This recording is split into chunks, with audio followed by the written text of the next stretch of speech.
Did Jesus speak Greek? Or do we just have a Greek translation of what Jesus spoke in Hebrew or Aramaic?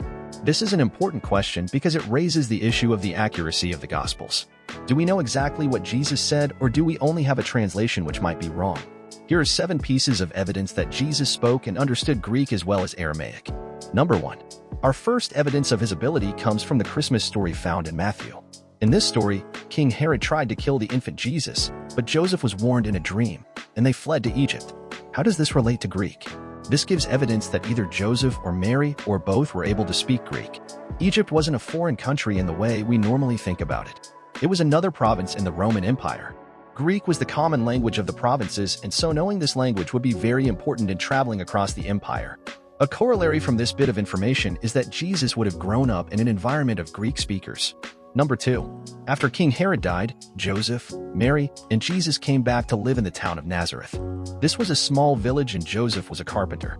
We usually think of carpenters as building with wood, but the Greek word used to describe Joseph's occupation means someone who works with wood or stone. Since Nazareth was such a small place, Joseph would have needed to look for work outside of Nazareth to earn enough to care for his family, and less than 4 miles away from Nazareth was the capital of Galilee, Sepphoris. This remained the capital until AD 19. This would have provided many opportunities for someone who worked with stone, and we can assume that Joseph would have earned much of his income in this nearby city. Sepphoris was a cultural city and had many Greek speakers. It is also the traditional birthplace of Mary, the mother of Jesus, another indication that Mary could speak Greek. It is not unreasonable to believe Jesus grew up making regular visits to Sepphoris and learning the Greek language. Number 3 through 7 deals with scriptural evidence. Number 3. Jesus went to Jerusalem on a regular basis, especially for the festivals. We find Jesus in Jerusalem in John 7 verse 37, Luke 2 verse 42, Matthew 23 verse 37, and Luke 13 verse 34. Greek speakers were very common in Jerusalem, especially during festival times.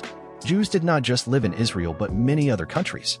In the book of Acts, on the day of Pentecost, observing the disciples proclaiming the gospel in multiple languages, state with amazement the many countries they are from. Many of these would speak Greek because it was the language they could all understand. There was even a Greek-speaking synagogue next to the temple. If you're enjoying this content, please like and subscribe. Number 4. Jesus was an itinerant preacher, that is, he traveled from place to place, town to town, including going to the town of Caesarea Philippi, which was a Greek-speaking area. Jesus also sent out his disciples 2 by 2 to every place he planned on visiting. It is safe to assume the disciples also went to areas where Greek was the predominant language. Jesus also had 2 disciples whose names were Greek, Andrew and Philip. In John chapter 12 verses 20 to 23, a group of Greeks approached Philip, who then goes to his brother Andrew, and together they approached Jesus. We don't know exactly what they talked about, but we can assume that Jesus could understand what they said. Number 5.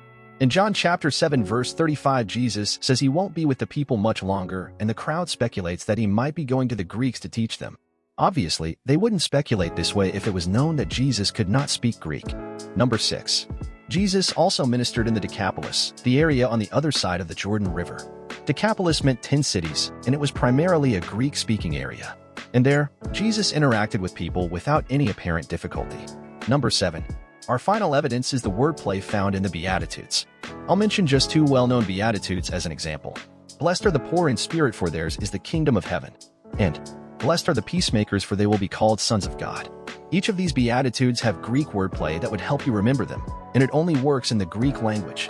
If you translate the Beatitudes into any other language, the wordplay disappears. Here's one example you can find if you read them in Greek. Many of the words in the Beatitudes have words that start with the same letter. Poor in spirit, mourning, and comforted all begin with P. Alliteration is a way of helping people retain and memorize information, and we find it here in the famous Sermon on the Mount.